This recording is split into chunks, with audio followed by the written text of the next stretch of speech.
Bismillahirrahmanirrahim. Assalamualaikum warahmatullahi wabarakatuh. Alhamdulillahi rabbil alamin. Wa bihi nasta'inu ala umuri dunya waddin.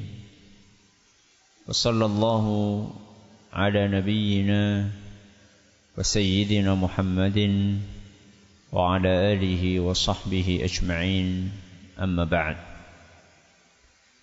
Kita panjatkan puja dan puji syukur kehadirat Allah subhanahu wa ta'ala. Pada kesempatan malam yang berbahagia kali ini, tanggal 10 Rajab 1441 Hijriah, atau yang bertepatan dengan tanggal 4 Maret 2020, kita masih kembali diberi kekuatan, kesehatan, hidayah serta taufik dari Allah Jalla wa'ala, sehingga kita bisa kembali menghadiri pengajian rutin tafsir Al-Quran kita ini di Masjid Agung Darussalam Purbalingga. Kita berharap semoga Allah subhanahu wa ta'ala berkenan untuk melimpahkan kepada kita semuanya ilmu yang bermanfaat, sehingga bisa kita amalkan sebagai bekal untuk menghadap kepada Allah Jalla wa'ala. Allahumma amin. Salawat dan salam semoga senantiasa tercurahkan kepada junjungan kita Nabi Agung Muhammad sallallahu alaihi wasallam, kepada keluarganya, sahabatnya, dan umatnya yang setia mengikuti tuntunannya hingga di akhir nanti. Seperti biasanya, sebelum kita mengawali pengajian malam hari ini, kita akan membaca surat yang mulia, surat At-Tariq. Semoga Allah subhanahu wa ta'ala berkenan untuk memberkahi majelis kita ini. A'udzu billahi minasy syaithanir rajim.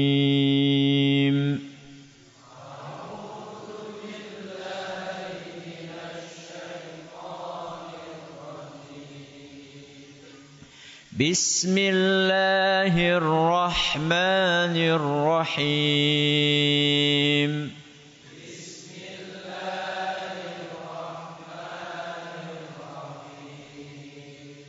Was-samaa'i wat-tariq.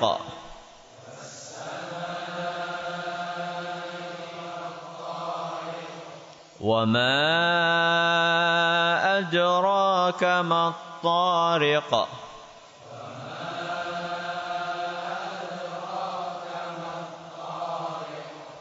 النجم الثاقب إن كل نفس لما عليها حافظ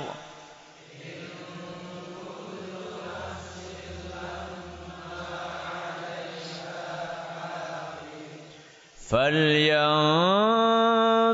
الإنسان مما خلق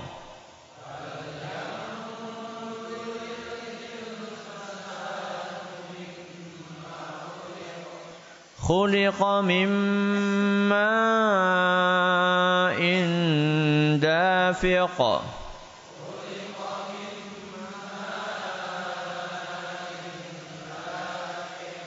يخرج من بين الصلب والترائب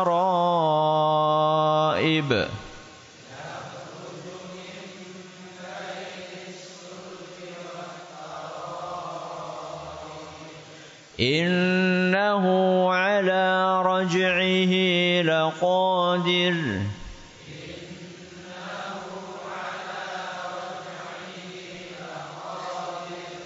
يوم تبلى السرائر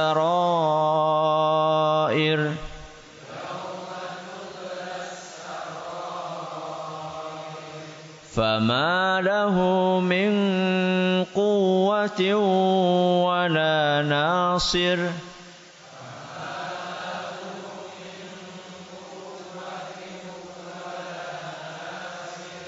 والسماء ذات الرجع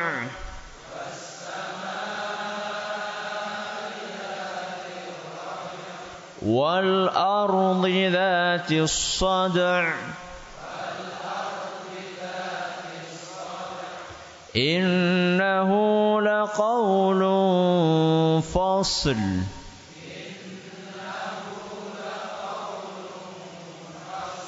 وما هو بالهزل إنهم يكيدون كيدا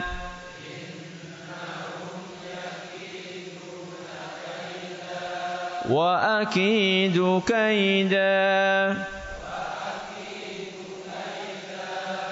فمهل الكافرين أمهلهم رويدا.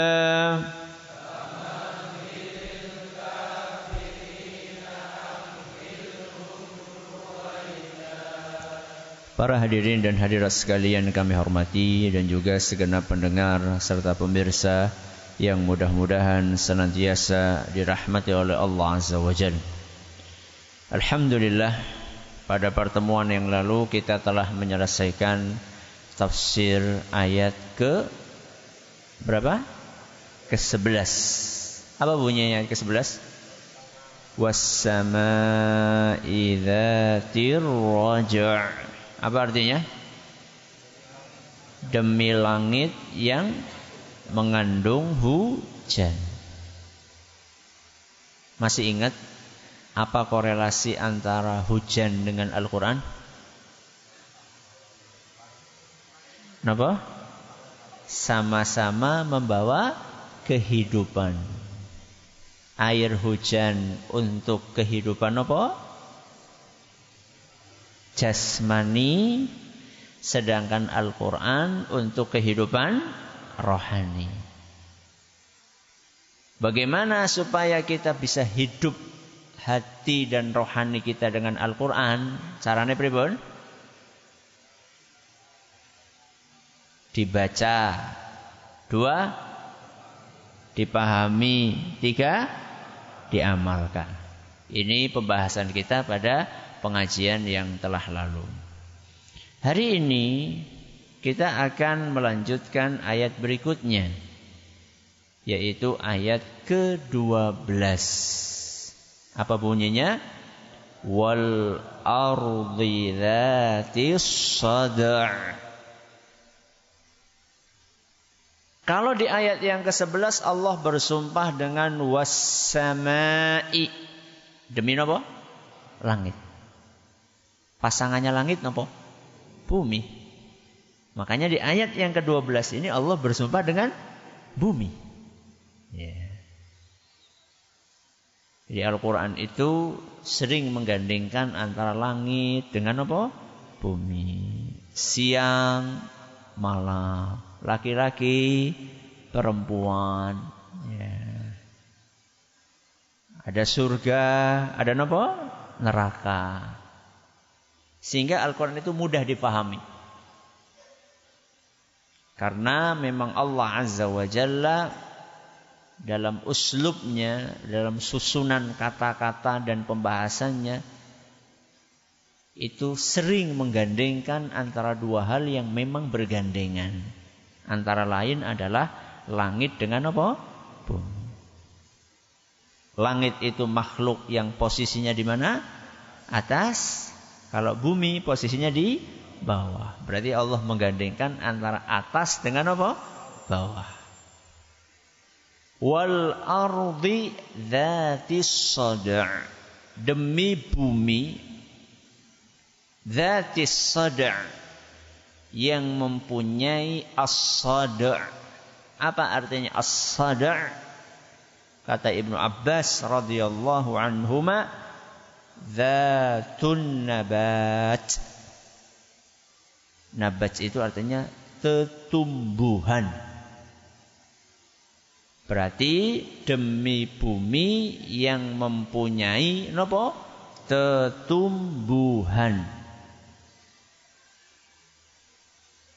Kalau panjenengan punya kamus bahasa Arab Indonesia, kemudian jenengan penasaran, soda' artinya apa? Sodal ain. Kayaknya jenengan di kamus itu tidak akan ketemu bahwa soda' itu artinya tetumbuhan. Kayaknya. Ya. Kalau nggak percaya, duwe kamus apa ora? Tuku disit. Ya. Kayaknya nggak akan ketemu kayaknya di kamus bahasa Arab Indonesia. Loh, terus Ibnu Abbas radhiyallahu anhuma, pakarnya Al-Quran, kok menafsirkan dengan tetumbuhan? Mari kita lihat bagaimana para ulama kita begitu cerdasnya. Soda' itu kalau kita buka di kamus, salah satu maknanya adalah merekah. Apa? Merekah, membelah, terbelah. Berarti di sini wal ardi dzatis sada', bumi demi bumi yang merekah, demi bumi yang terbelah. Apa hubungannya dengan tanaman? Coba jenengan berusaha untuk memahami jalan pikiran para ulama. Apa hubungannya bumi merekah dengan tetumbuhan?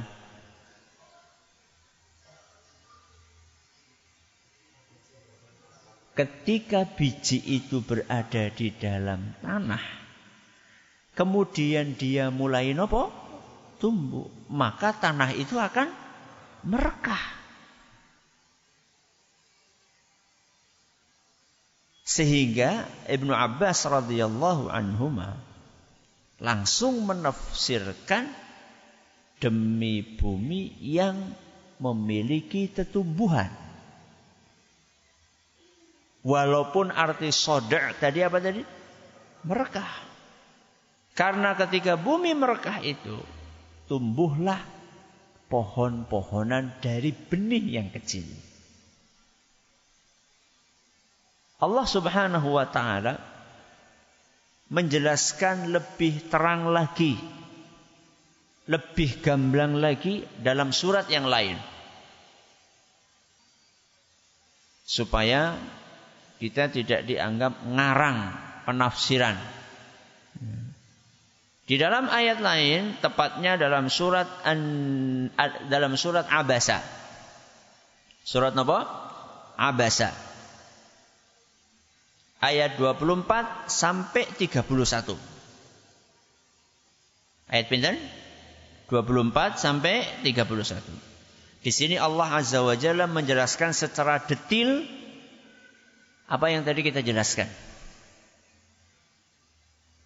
Allah berfirman, "Falyanzuril insanu ila ta'amih." Hendaklah manusia itu memperhatikan makanan yang dikonsumsinya. Dimatakan, direnungi apanya? Rasanya, atau direnungi apanya? Prosesnya. Prosesnya bagaimana makanan itu bisa sampai di depan jenengan, bisa sampai di atas piring. Falyanzuril insanu ila ta'amih.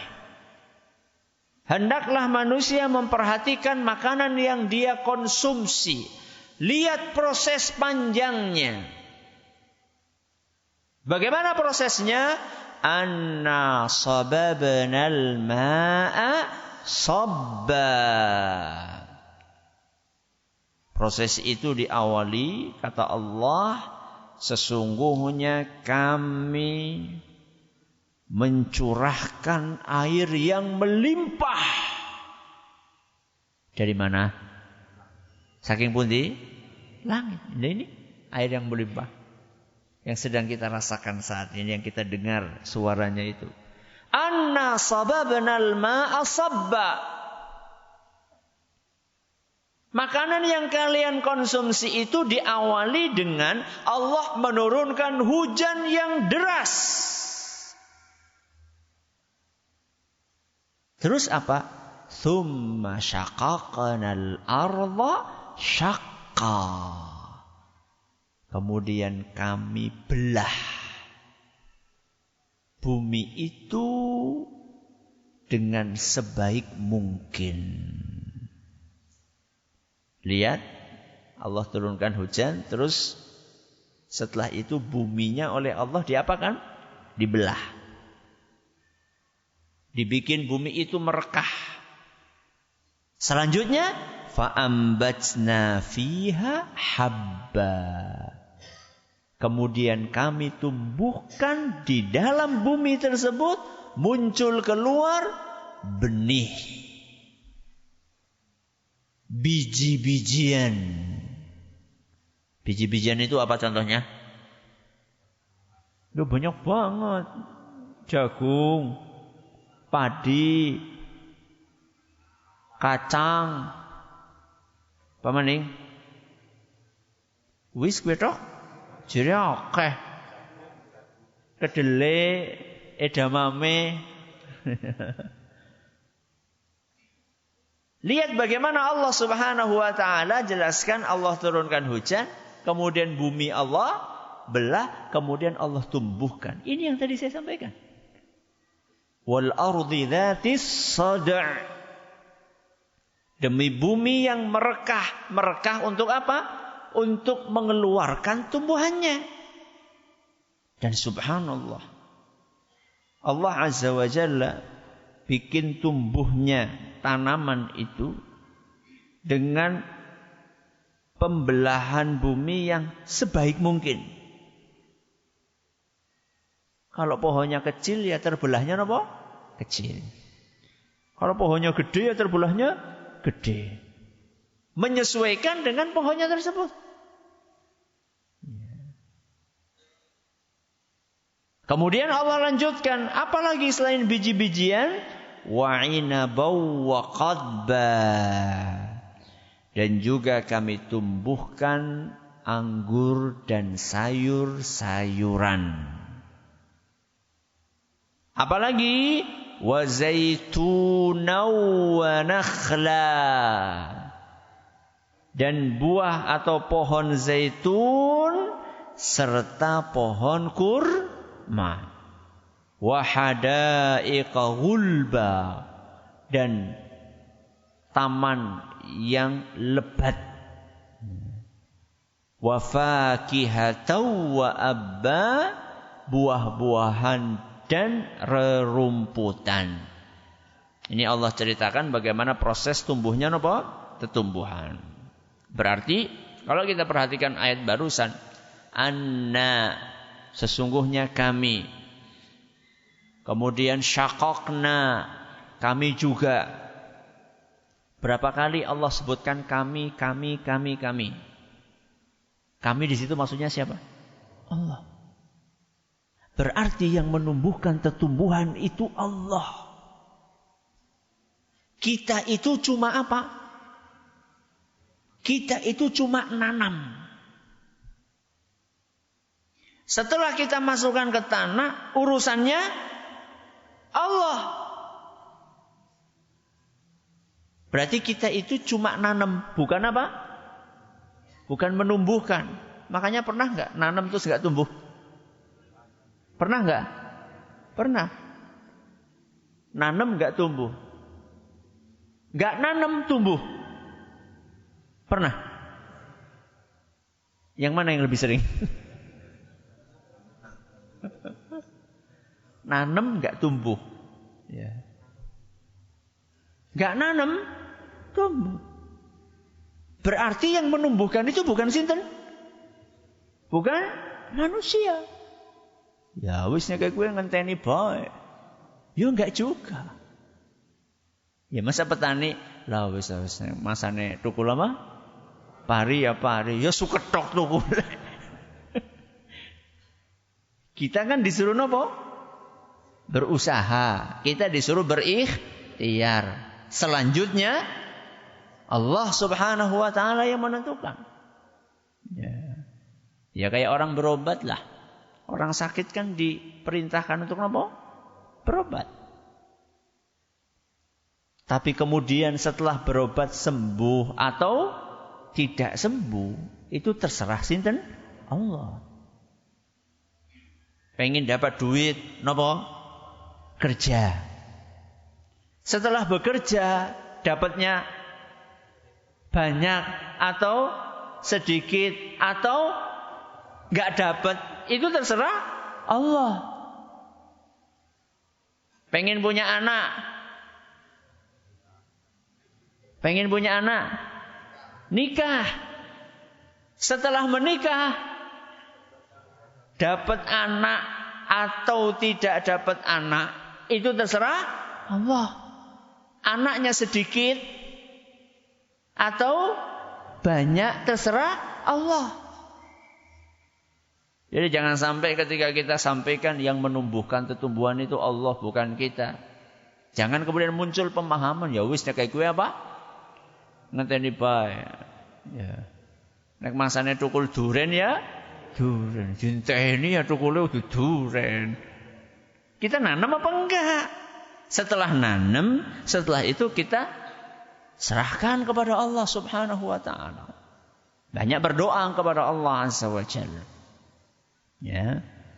Jadi yang menumbuhkan tumbuhan itu siapa? Allah Subhanahu wa taala. Dari sini kita bisa menjawab pertanyaan sebagian orang atau bahkan protes dari sebagian orang. Apa kata mereka? Petani kok diwajibkan untuk mengeluarkan apa? Mengeluarkan zakat. Betul? Betul. Lah ini ada pegawai, ada PNS. Katanya harus sampai sekian-sekian, kalau nggak sampai nggak wajib zakat. Penak temen pegawai, susah temen petani. Ada sebagian orang protes seperti itu. Petani sudah susah, pupuk apa? Mahal, harga gabah turun, kalah dengan yang impor. Ya. Kok ya masih dikenakan zakat itu gimana toh? Bagaimana menjawabnya? Pertama,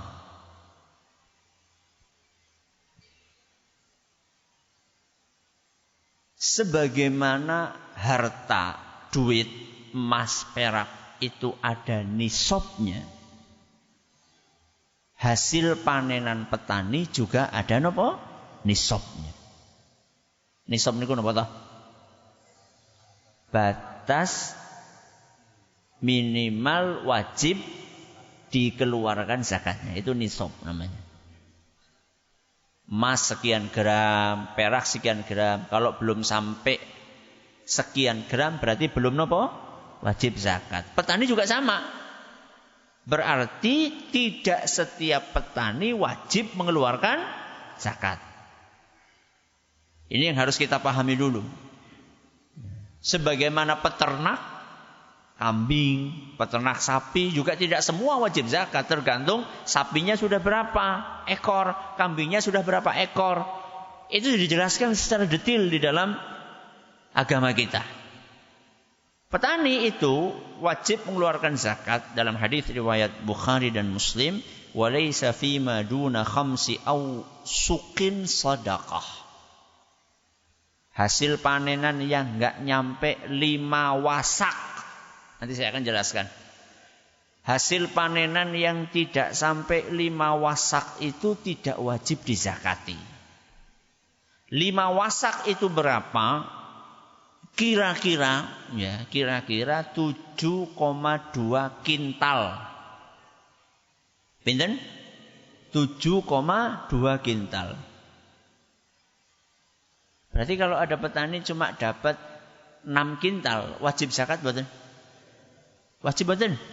Tidak. 7,2 niku kathah napa sekedhik? Banyak apa sedikit? Banyak. Banyak, lumayan. Terus dikeluarin berapa Ustaz? Enggak banyak juga dikeluarinnya. Berapa? Tergantung. Tergantung apa, Nek?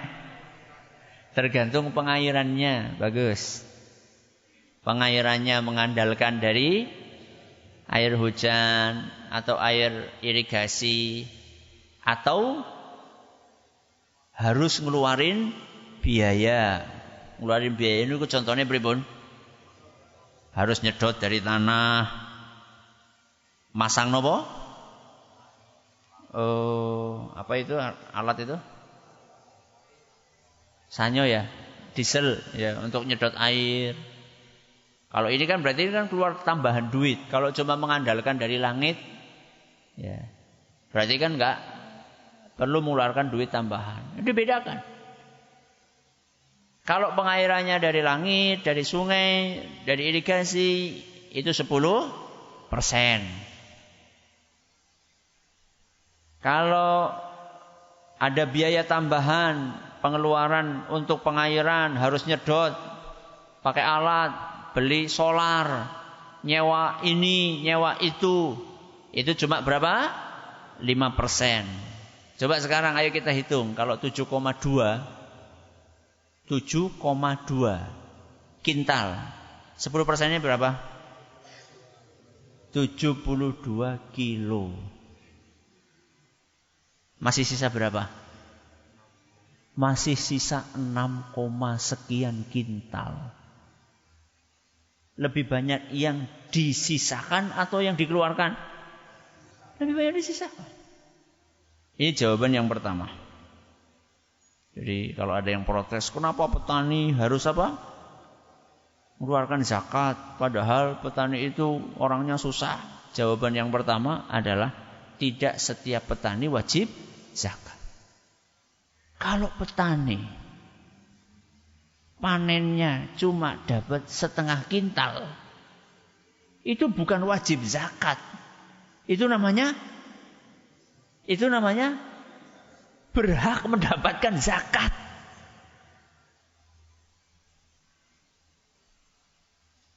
Jadi enggak ngawur agama kita itu. Enggak ngasal-asal petani wajib zakat. Lihat berapa hasil panenannya. Makanya saya agak keras dengan sebagian orang yang mewajibkan zakat kepada karyawannya. Saya tanya, karyawan ini penghasilannya berapa? UMR Ustaz. UMR berapa? Berapa? 1,9 juta. Semuanya dapat UMR, saya tanya. Ya enggak Ustaz. Malah ada yang di bawah UMR Ustaz. Taib. Kamu wajibkan zakat itu dalilnya dari mana? Karyawan ini dia bukan wajib untuk mengeluarkan zakat. Dia itu berhak mendapatkan zakat. Kok dia disuruh apa? Mengeluarkan zakat itu gimana toh? Ya Ustadz buat latihan. Bukan kayak gitu caranya. Untuk menggugah Ustadz. Ya kalau untuk menggugah berarti namanya bukan zakat. Kalau zakat itu adalah sifatnya wajib. Kalau untuk membiasakan mereka, memotivasi mereka untuk terbiasa menyisihkan sebagian harta, ya sampaikan kepada mereka, ini bukan zakat. Ini nopo? Sedekah. Kalau sedekah itu sesuai dengan kemampuan. Sesuai dengan keikhlasan dia. nek ikhlasnya enggak ngeluarkan pripun? Ya ora apa-apa. Mungkin 1,9 yang dia terima itu, atau bahkan 1,5 yang dia terima itu, mungkin untuk menafkahi keluarganya saja masih kurang. Kok jenengan tega-teganya nopo? Motong lagi di awal. Jadi nggak ada pilihan. Pokoknya terima sudah dikurangi 2,5%. Kalau memang Anda niatnya adalah ingin membiasakan, sifatnya nggak boleh kewajiban, sifatnya nggak boleh mengharuskan. Silakan siapa yang mau sedekah silakan. Jadi petani jawabannya tidak semuanya mereka wajib mengeluarkan zakat. Hanya yang sampai nopo nisab. Kira-kira berapa tadi? 7,2 lah. Sekitar itu ya. Ini cuma sekitar aja.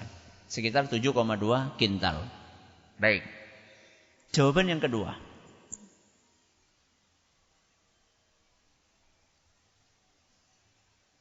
Pekerjaan petani itu, pekerjaan pokok petani itu adalah nanam benih. Apa? Nanam benih. Itu pekerjaan pokoknya.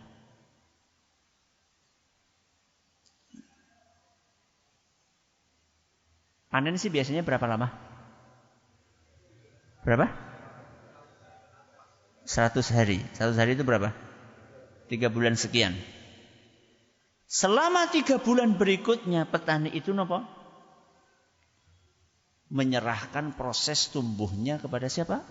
Allah Azza wa Jalla.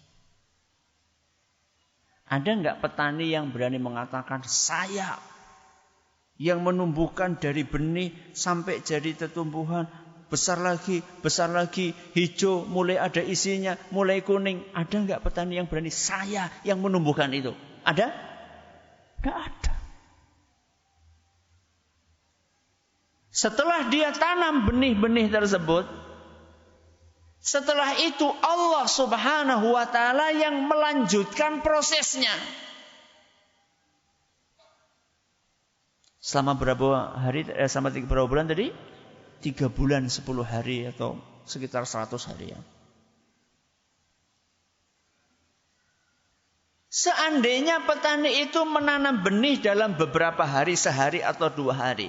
Kemudian 3 bulan selanjutnya Allah Azza wa Jalla yang melanjutkan pekerjaannya.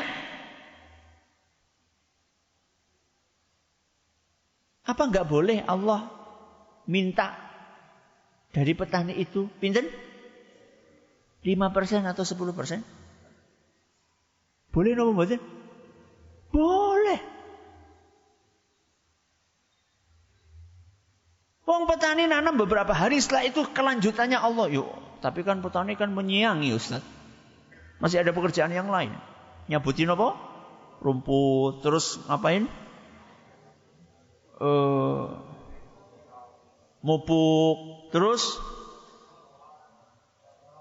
nyemprot, terus gusai manuk. Oke. Seandainya petani lakukan itu semuanya, nyemprot, nyabuti apa? Rumput, terus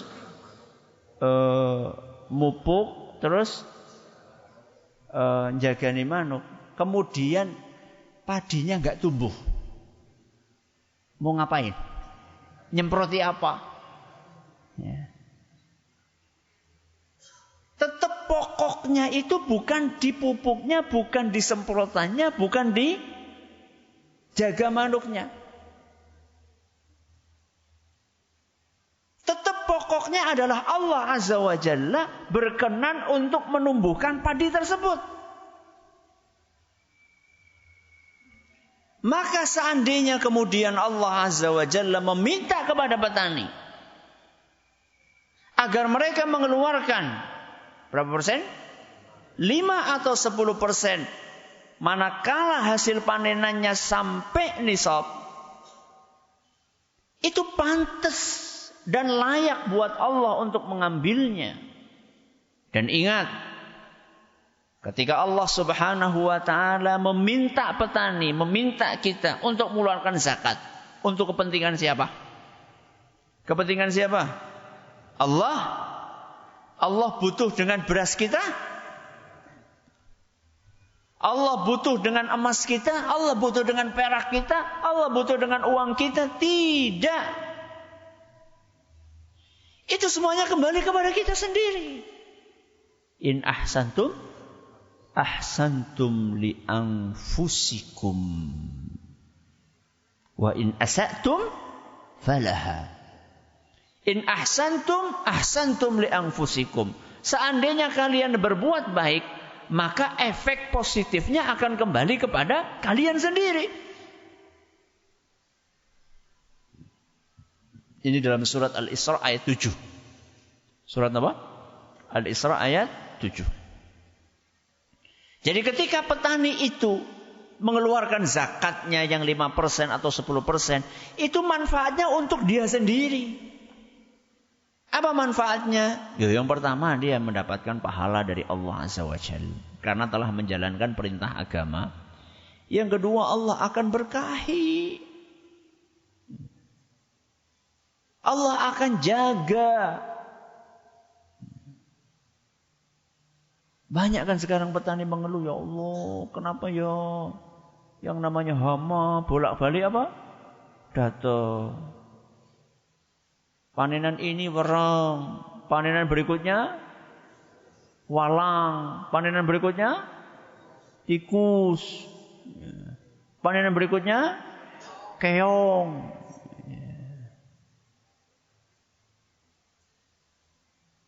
Apa kita enggak berpikir tikus, napa? Keong, napa malih? Wereng, napa malih? Walang. Itu makhluknya siapa? Bukankah makhluk-makhluk itu semua adalah makhluknya Allah? Mereka bergerak dengan perintah dan izin Allah. Kenapa kita tidak minta sama Allah? Caranya minta bagaimana? Satu, yang wajib-wajib itu dikeluarkan. Kalau kita tidak keluarkan, Allah akan mencabut dengan paksa. Maka kalau ada serbuan tikus, seharusnya pertama kali kita introspeksi diri. Jangan-jangan panenan yang lalu sampai nisab terus tidak dikeluarkan zakatnya. Harusnya kayak gitu. Itu yang pertama. Yang kedua digerebek. Ya. Bukan dibiarin, tidak apa-apa digerebek. Memang tikus itu salah satu hewan yang disuruh untuk dibunuh kok. Tidak apa-apa. Tapi kalau habis ngerebek tikus, jangan dibuang di jalan. Ada sebagian orang saking jengkele, ben kancane tikus pada nonton kayak. Lihat tuh temanmu pada apa? Akhir hidupnya seperti itu. Tahu-tahunya besoknya 2 kali lipat datangnya. Ya, ngapain? Jangan. Wong kita itu kan disuruh menyingkirkan sesuatu yang ganggu dari jalan. Kok malah kita meletakkan sesuatu yang mengganggu di jalan, itu gimana toh? Kalau ada sesuatu yang ganggu di jalan, itu kita disuruh menyingkirkan. Kok malah kita meletakkan sesuatu yang mengganggu di jalan? Tikus itu ganggu nggak di jalan? Ganggu. Buktinya kalau kita naik motor, kemudian lihat ada tikus gitu, walaupun sudah mati, apakah kita minggir apa sengaja jeduk gitu? Kita kan minggir karena kita tahu itu mengganggu. Mendingan diapakan? Mendingan dikubur. Sekalian buat pupuk organik. Ya. Jadi Itu jawabannya. Kembali kepada tafsir wal ardi dzatis sada'. Apa artinya tadi sada'? Tetumbuhan. Padahal kalau kita buka di kamus, sada' itu artinya merekah atau terbelah.